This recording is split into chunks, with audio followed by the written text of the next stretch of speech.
Hello guys, welcome back to my channel once again. Here we talk about immigration, our people outside, and anything that has to do with immigration. Now we are going to be looking at the decision by the US government and the incoming administration of Donald Trump to deport people to their home countries. Some of the issues that deportation encounters is the rejection of these migrants by their home countries. So in that case, the incoming president, Donald Trump, has taken another measure. And what is this measure? He said that he's going to deport these people to countries that is not their own. A couple of countries has been chosen. But there's a particular country that rejected already that they are not ready to welcome back their citizens. Is it no? I think Bahamas. Yeah, Bahamas have said that they are not ready to do that. The Bahamas has rejected a proposal from the incoming Trump administration to take in deported people as the president-elect seeks to follow up on pledges to slash immigration. So this is one of the major backlashes that they are going to encounter. So since this thing is going to be like this, the incoming president has taken another route. But first of all, let me play you a video of something very vital that he said concerning UK and France. It is about jihad, Islamic extremists. He said that they have taken over. Now, I've seen a couple of videos on social media. Many, there are too many. I don't really want to go into them like that. But, when it has to do with UK, somebody who is a Muslim will come to UK and start telling you that he doesn't like their lifestyle, that they should be wearing hijab, they should be obeying Sharia law in UK. So I find those things very disturbing, and I don't want to comment on them because it's not my country. But if I were to be a president of a country and you come to my country and make such comments, then we are going to get deported. I will deport you immediately without, in fact, even if you're a citizen, whether you are born there, your citizenship will be revoked instantly, because I don't see the reason why somebody will be, coming from a country where there is war because of jihad, where there is war because of Sharia law, then you come to Europe and you tell people that you want to impose it on them. God, no. I can't stand it. Sometimes when I watch these videos, I get angry, but of course, what can I do? It's not my business, actually. All right. So let's listen to Donald Trump, what he has to say about them. You've seen what happened when Europe opened their doors to jihad. Okay. Look at Paris. Yeah. Look at London. Mm-hmm. They're no longer recognizable. And I'm going to get myself into a lot of trouble with the folks in Paris and the folks in London. But you know what? That's the fact. They are no longer recognizable. And we can't let that happen to our country. We have incredible culture, tradition. Nothing wrong with their culture, their tradition. We can't let that happen here. And I'll never let it happen to the United States of America. You see that? So that's the kind of mind I have. To be honest with you, I hate nonsense. You can't go to Iran and start, imposing Christianity on them there. You are gone. But these people, you come to Europe. Europe is so loose. They come here, and even in London, they will prefer to arrest a Christian preacher than a Muslim preacher. They will arrest the Christian preacher and allow the Muslim preacher to do what he wants to do. So these are the kinds of stupidity that they're exhibiting, and I'm not happy. I'm not comfortable with all those rubbish. Anyways, what the countries that Donald Trump is going to deport people to are other countries that Trump is considering include Turks and Caicos, then Panama and Grenada. These are countries where Trump will deport people to. if your home country rejects you, or your home country, you don't want to bring your ID for recognition of where you come from, these are the countries where you'll be deported to. Now, let me give you a video about that so you get the full insight on what I am talking about here. Secure the border and taking a hard line on immigration. On day one, I will launch the largest deportation program in American history to get the criminals out. For weeks, city officials have vowed to push back, threatening to retaliate with lawsuits, passing state legislation, and refusing to lend state authorities to enforce deportation efforts. While others, including New York City's Mayor Eric Adams, offering to work with the incoming administration. For months, he has said he opposes mass deportation, but has called for violent migrants to be deported. Well, cancel me, because I'm going to protect the people of this city. And if you come into this country, in this city, and think you're going to harm innocent New Yorkers and innocent migrants and asylum seekers, this is not the mayor you want to be in the city under. Adams adding he wants to sit down with the incoming Trump border czar. I just been notified he wants to sit down and meet with me. I'm willing to meet with him. Last month, Homan issuing this warning to any leaders defying his deportation plans. And I'm sending a message for people that say they're going to get in our way. They're going to stop us from doing what we're doing on an interior enforcement operation. I've said it 100 times in the last week. Don't cross that line.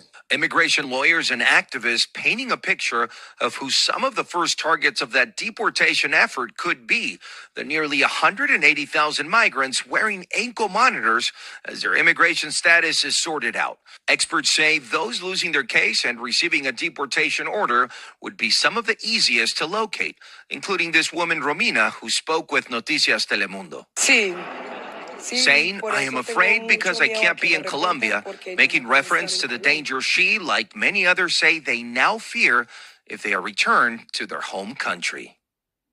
And the Trump team hasn't shared any specific details on how the mass deportations would be executed, but the incoming border czar says that preparations are in place to make changes on day one. All right, guys, so that is that.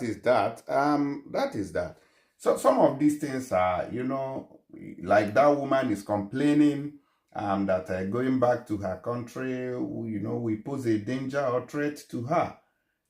Some people run away from their countries. Those who are Muslims, run away from your country because you said that Sharia law is not favoring you. But when you come to Europe and there are protests for these people, you still go there to protest and say, yeah, justice for them.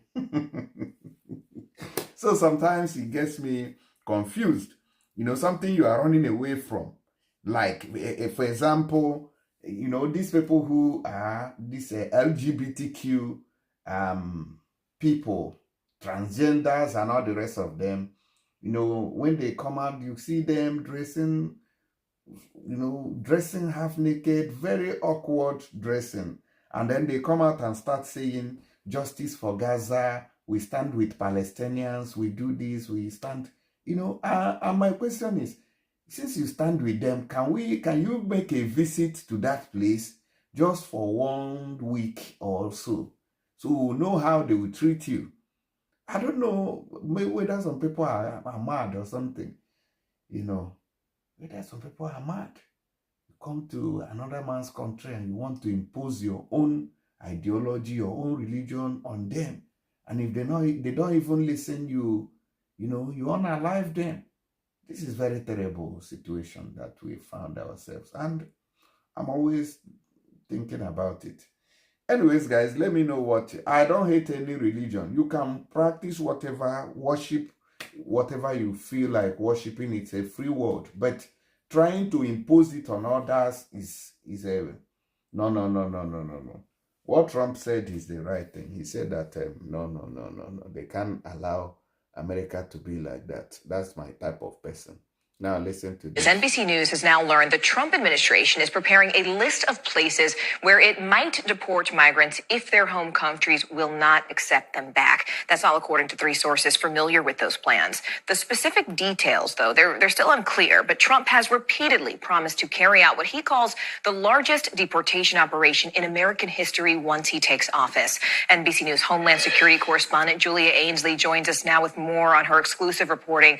Julia, first, just reporter to reporter, my hat is completely off to you for all the late-breaking details you've managed to get about this new plan, which a lot of us are unclear about how it would actually work. So which countries are on the list?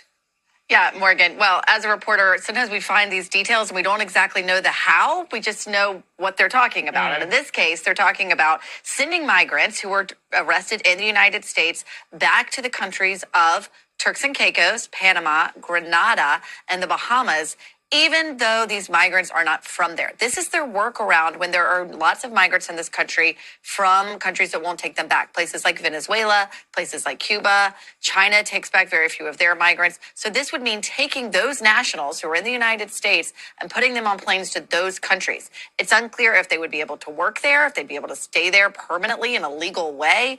But we understand that that is the list the Trump administration is working on right now. They're trying to grow that list, and they're talking to these countries now to see if they can get to an agreement to be able to take back these people, simply because the Trump administration wants to be able to deport someone within 1 week of arresting them. This is their way to be able to carry out these plans for mass deportations and keep the numbers high without having a massive backlog within ICE detention here in the United States. You know, within 1 week of arresting them, I mean, that's pretty quick. But what's interesting, Julia, is it feels like past this prologue here, because we've seen an element of this before. I mean, Mr. Trump had a similar policy to this during his first term. Back in 2019, his administration sent migrants to Guatemala, and they didn't even know where they were going. So how did that play out?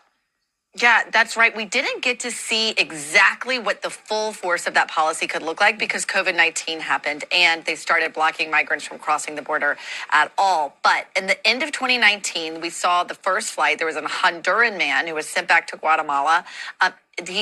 We were told by him and others who made that same journey, they didn't even know where they were going. They got on a flight thinking, okay, we might be going somewhere else in the United States. Perhaps we're being deported back to our home country. Instead, they were taken to Guatemala because Guatemala had an agreement with the United States to start taking back migrants who weren't from those countries. This is something Trump has done in the past. He can put pressure on these countries, either diplomatically, through tariffs. We know a lot of the countries on the list depend a lot on U.S.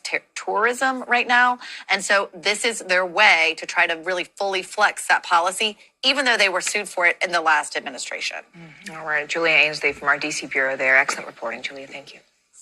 All right. So you heard from the horse's mouth, this is what Trump plans to do. And let me know your opinion on that. But one thing I don't like is, what's going on in Europe. The other time in Germany, I think a migrant who was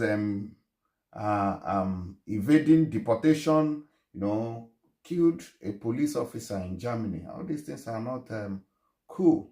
So all these things may anger certain governments, just like what Trump is saying, that France and UK is unrecognizable. What do you think he's talking about? Let me know in the comment section. I'll see you guys in the next video. Bye for now.